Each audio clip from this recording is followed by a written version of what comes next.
When President Donald Trump announced he would withdraw the United States from the Paris Climate Agreement, it was a major blow to the renewable energy industry because of the growing market in America. Now the Trump administration is also making good on his campaign promise to revitalize coal country, as the Environmental Protection Agency is set to repeal the Obama-era Clean Power Plan, a limit set to curb greenhouse gas emissions from coal-fired power plants. With these orders, alternative energy may see slower growth or receive less federal funding. But one group of conservatives wants to make a case for clean energy. On October 5, the Christian Coalition and the Young Conservatives for Energy Reform YC4ER hosted the third annual Conservative Clean Energy Summit in Washington, D.C. More than 300 conservatives from across the nation met with industry leaders, activists, businesses and members of Congress to send a message to everyone in the energy debate. Clean energy is pragmatic and consistent. Senator Mike Rounds, our South Dakota clean energy isn't a left or right issue. It's an American issue, said Angel Garcia, the National Outreach Director for the YC4ER. We need leaders out there to explain that this is something that will make America better, stronger and independent.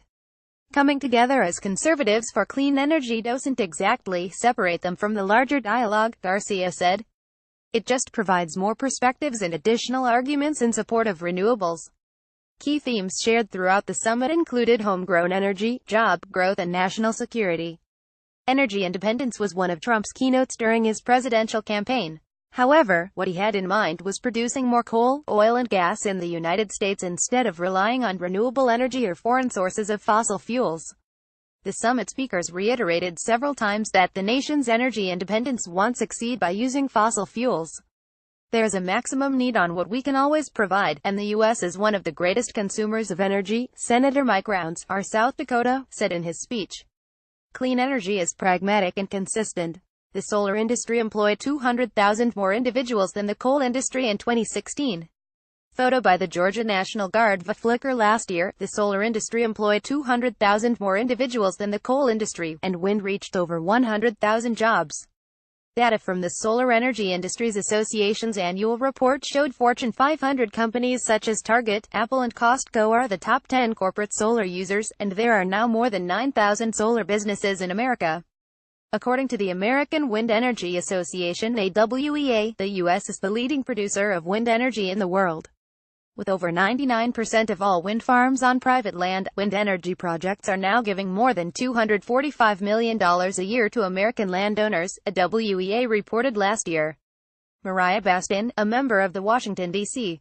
Young Republicans, said she has seen this job influx in action.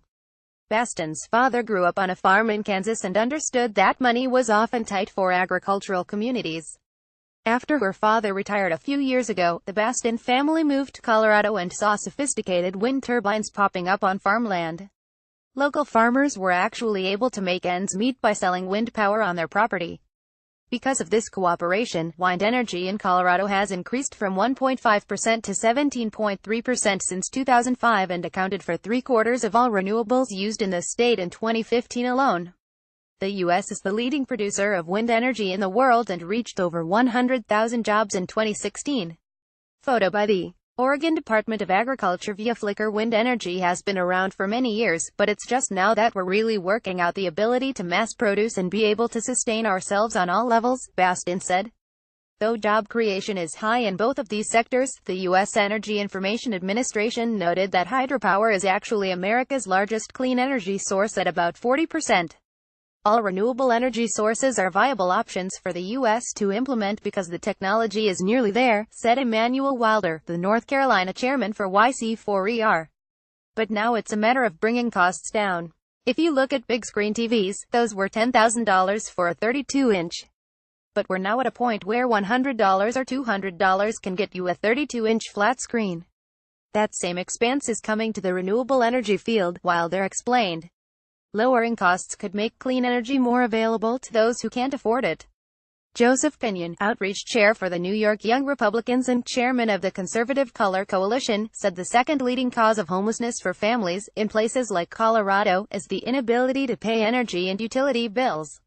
So with new technologies and advancing systems, wind energy is en route to lowering costs for low-income families. Clean energy as a solution to help impoverished people has also been considered for certain national security crises.